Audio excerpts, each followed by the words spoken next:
oh ini saingan aku nih, nggak ada, emang nggak punya pikiran kali ya, emang harus ya, aku harus orang begitu. Gimana sih? Dan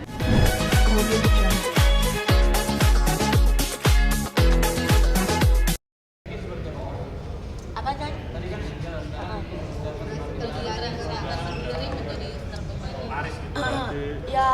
Ya pasti bersyukur, alhamdulillah banget lah, masih banyak diberikan kepercayaan gitu, dan aku pun masih terus belajar dari program-program yang sudah ada atau yang baru dikasih. Jadi semuanya nggak pernah berhenti belajar, nggak ngerasa kayak gue udah besok komedi, nggak kayak gitu, karena perkembangan apa ya, sense of humor orang tuh berkembang terus.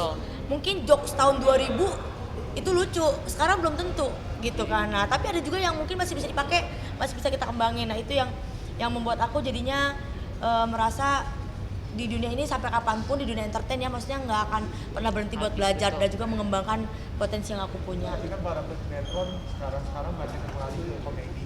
Nah, kakak tuh jadi merasa tersaing. Aku nggak pernah ngerasa oh ini saingan aku nih, nggak ada, emang nggak punya pikiran kali ya, emang harus ya, aku harus orang begitu. Gimana sih? Dan nggak ada.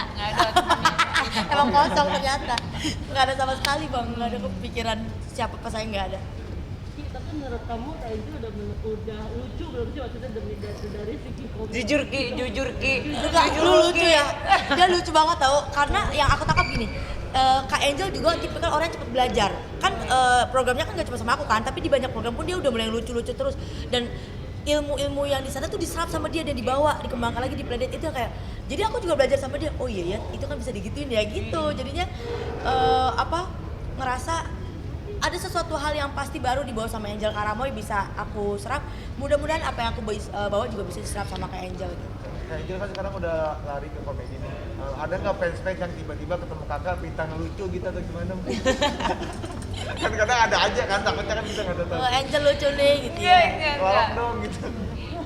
So far sih ya, aku juga masih sangat belajar lah. Ini baru ibaratnya aku newborn lah di dunia komedi gitu.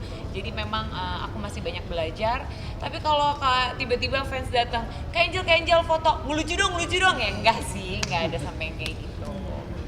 Angel sendiri jadi ngerasain nggak sih kayak sekarang jadi kayak pakai komplit, udah cantik, lucu juga, dan Kiki jadi saingan gak sih Angel sekarang? Saya dibilang kagak, lu pada pengen buat gue saingan. Parah gue gak saing. Seperti tadi kata Pak Edo, daripada kita kompetisi lebih baik kita kolaborasi gitu. Jadi betul. kita berdua itu adalah kolaborasi antara dua karakter dan dua yang berbeda lah. Betul. Kalau misalnya tapi aku setuju kalau dibilang wah ini udah paket lengkap nih, udah cantik iya, baik iya, lucu iya gitu kan. Aku iri sama cantiknya doang sih. Apa yang bisa begitu ya? Ini kali bantu gini.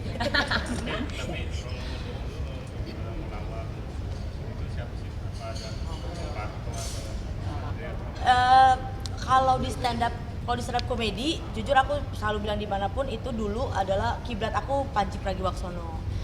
Karena dari stand up komedi kan backgroundnya aku guru kan, keresahan guru kan suatu hal yang awalnya tabu, berat untuk dibicarakan, tapi seorang Bang Panji bisa bahas kenegaraan, pendidikan, politik, bisa dijadikan sebuah hal yang ringan untuk diketawakan bersama, itu kiblat dia. Tapi kalau di sketsa komedi atau ketika sudah terjun ke TV gitu ya, hampir semua sih aku serap ilmunya, bahkan sampai ke Marcel itu pasti aku, oh Marcel tuh bicaranya begini, oh Bang Wendy Cagur begini, oh Pak Haji Andre begini, semuanya aku serap gitu ilmunya, jadi gue nggak mau rugi. Aku sulit.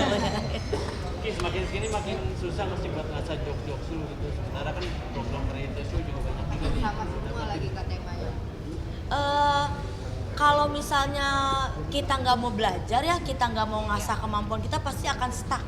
Tapi selama kita mau buka pikiran terus kayak ngelihat, jadi makanya tuh tadi jangan sampai ada rasa jiwa saingan, karena kalau saingan tuh pasti hati udah ketutup tuh, dia saingan gue nih, dia nggak boleh lebih lucu daripada gue gitu-gitu, itu pasti udah hati udah ketutup tuh, nggak bakal bisa berkembang. Tapi kalau kita punya pikiran yang terbuka, semuanya tuh teman, semuanya tuh bisa kita pelajari, aku rasa maupun itu acaranya mirip-mirip, sama-sama sketsa komedi, sama-sama variety show, tapi pasti warnanya tuh beda, karena host yang membawa atau bintang membawa tuh kan punya ciri khasnya masing-masing ya.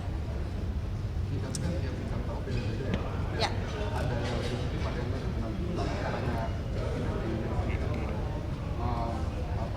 Bisa menyesuaikan ke bintang tamunya gitu. buat tersinggung? Oke. Nah, gini, ngomongin soal ketersinggungan, komedi kan memang selalu butuh korban. Makanya mungkin ada istilah keset gitu ya, kayak orang yang menjadi korban, menjadi bahan lawakan, ada yang bagian pengumpan, ada yang bagian ngelit gitu, memimpin. Itu secara tanpa ilmu pun kita setiap kali nonton komedi pasti tahu hal itu gitu. Nah, kalau misalnya memang kalau aku berdiri sebagai host, bagaimana mengatasi bintang tamu supaya dia tidak tersinggung? Pasti kita ada izin dulu. Kita ngobrol dulu gitu sebelum syuting. Bang, nanti kita kan bahas ini, kira-kira aman nggak di pertanyaan ini buat lo? Nah gitu. Ini jadi boleh nggak dibahas nih? Iya. Ada yang mau nggak dibahas nggak? karena pasti ada skrip kan. Nah itu permission itu penting gitu. Tapi kalau aku berdiri sebagai bintang tamu dalam sebuah acara komedi, pasti aku akan mencopot atributku dulu. Iya. Ya udah, apa ayo mau nanya apa, ya semuanya kan komedi, jangan dibawa serius. Lalu ini kalau Kak Angel gimana? Menurut kamu yang apa mengatasi ketersinggungan? Iya sama. Satu, kita izin dulu ya, karena memang aku pernah mengalami menjadi seorang bintang tamu gitu. Jadi kita harus punya respect antara host dan bintang tamu yang kita undang. Satu, dia mau datang aja kita udah bersyukur gitu, thank you, dia udah respect sama kita. Jadi kita tetap sopan gitu, tetap sopan dengan cara ya kita permission itu penting. Dan kamu perlu nanya ke bintang tamu, maksudnya nanti gue mau ini, nanti gue mau itu, menurut lo gimana, selalu itu kamu lakukan atau gimana gitu? Iya. Kalau untuk ngobrol pasti. Iya. Kita bahas ini nih, abang ada apa nggak gitu. Tapi nggak yang detail. Kita bahas itu tugas kreatif ya. Nge-briefing deh. Iya, jatuhnya gue nge-briefing. Tapi juga suka ya Kak, kayak gitu. Kadang-kadang kalau kita Seru. suka pembahasannya ngobrol, bang gini ntar aman ya, gini ya. Oke Ki, aman, sikat aja. Biasa ada kayak gitu yang oke, berarti dia udah baca skrip di rumah, biasa kayak gitu.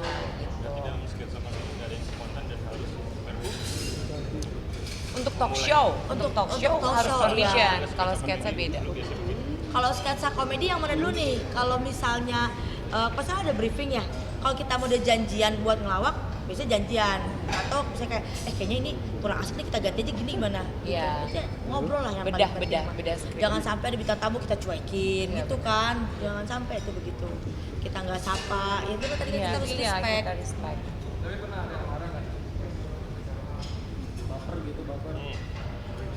Kalau di depan kamera enggak ya. Iya benar.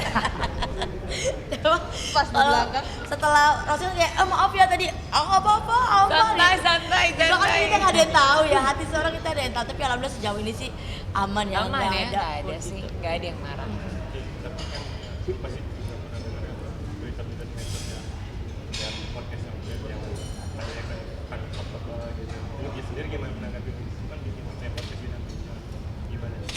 Cara jaganya gitu.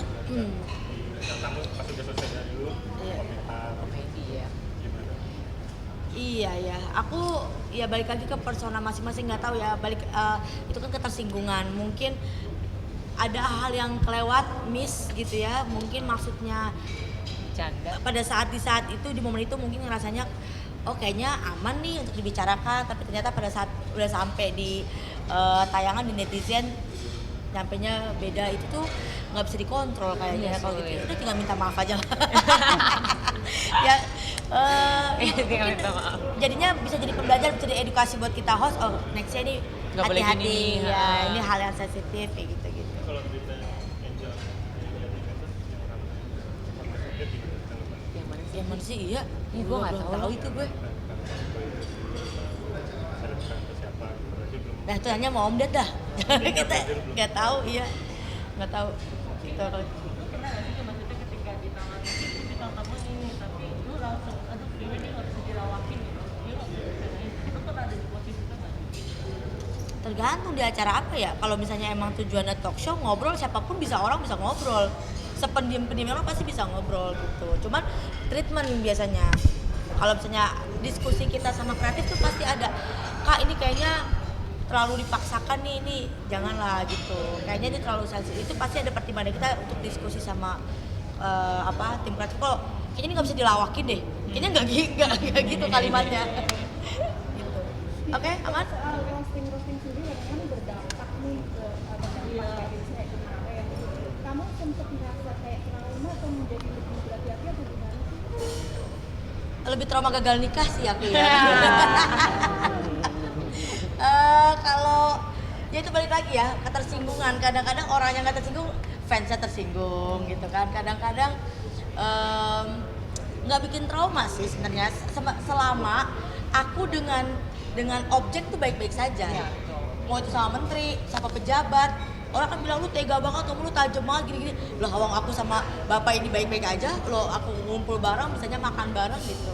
Ya nggak bikin trauma sih. Baik lagi itu kan hiburan ya. Iya. Yang mana bang? Kenapa? transfer Ya, mau nanya yang transfer apa yang mana nih? Kalau ditanya udah kelar apa belum? Mulainya apa ya? Tidak ada yang mau mulai. Iya gitu, mulai sama apanya dulu gitu. Kalau aku sama Dede sampai sekarang baik-baik aja, masih WA-WA-an. Nanti jangan dibongkar oleh, pokoknya masih WA-WA-an. Kenapa?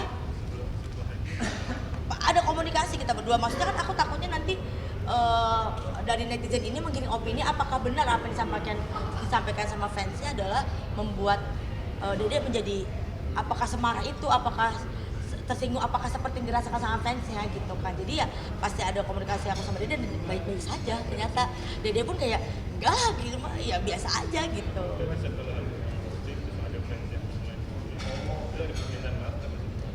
Setelah live di WhatsApp itu gimana?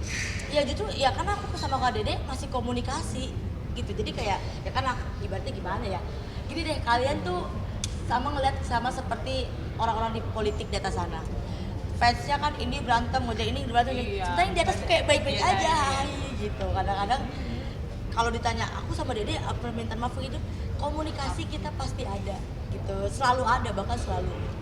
Kalau boleh jujur Ki, udah habis berapa duit Ki buat nutup mulut netizen? Wah, Kalau boleh jujur Ki. sedekah nggak boleh diomongin gitu. Cuman mungkin bisa jadi apa ya, bisa jadi salah satu apa ya bilangnya ya, trik baru kali ya buat teman-teman yang mungkin dibully. Karena sebenarnya aku menerapkan sistem ini bukan hanya untuk yang bully aku, beberapa kan pasti ada yang aku lihat dulu tapi profilnya, oh ya memang tetap butuh bantuan ya, kenapa kalau kita bisa bantu kenapa enggak. Dan ketika dia bully tujuannya bukan, aku lihat kayak oh kayaknya lagi ada masalah nih, makanya pelampiasannya ke aku nih, marah-marah gitu kan. Cobalah kita ajak ke hal yang baik yang bisa meringankan bebannya mungkin ya, dan dia menyambut dengan baik ya. Alhamdulillah, ini bisa pelajaran buat teman-teman supaya kalau ada yang bully, ada yang hate comment, gak usah diambil pusing, gak usah dimasukin ke hati, udah mendingan kasih duit. Idenya dari mana itu awalnya Gini, aku balik lagi, itu aku lakukan bukan yang pertama, tapi memang baru aku upload karena momennya pas. Jadi memang kalau misalnya aku selalu punya pikiran, punya pandangan gini, orang bisa ngehujat orang lain, bisa maki-maki orang lain, itu biasanya cuma karena satu, hidupnya gak bahagia. Itu. Jadi ketika kalau misalnya dia ada masalah di rumah, nggak bahagia, pasti pelampiasan orang, makanya kita kasih kebahagiaan. Tadi jadi baik kan akhirnya. Oh dasar lo ini, aku mau fans banget. Angel pernah gitu? Angel pernah Atau enggak siasatnya Kiki dipakai nanti? langsung transfer kalau punya Itu siasat tuh kata dari gue. Apa siasat? Coy, mudah-mudahan jangan ada yang ngebully ya. Tapi untuk siasat memberi sedekah itu boleh, itu sangat bagus. Ki masih ngelakuin nggak sih?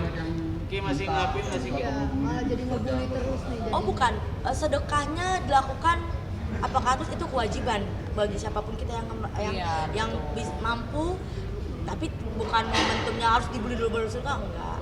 Kalau ditanya masih melakukan sedekah itu wajib, sampai mati kita harus sedekah. Kamu takut nggak sih jadi malah makin banyak yang ngebully dan malah minta jadi manfaatin jadinya? pilih-pilih orangnya. Ya pasti dipilih-pilih lah. Lah kalau semuanya udah gua habis dulu.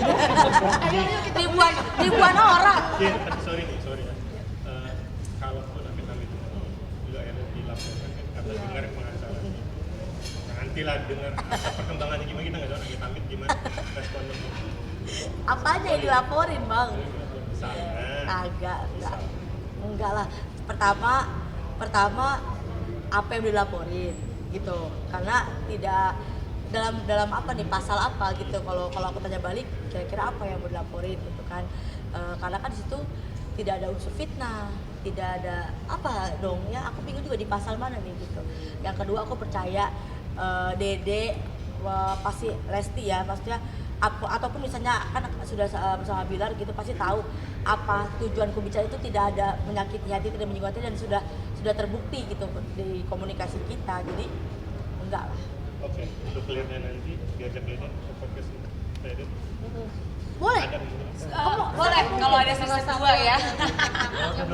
dari lu sendiri pengen nggak? Sangat mungkin dong, ya harus dong. Maksudnya kan Kita mah siapa aja iya, gitu. Malah sangat berterima kasih kalau Lesti mau mampir di Playdate, pasti akan booming sekali. Weh, Iyalah, karena kan fansnya pasti bakal nonton. Nanti ini dari gue. Udah. Kak Kiki, Apalagi Bang, ayo Bang. Kak sama si Susi. Cakep. Sekian dan terima kasih. Terima kasih ya nih, Kak.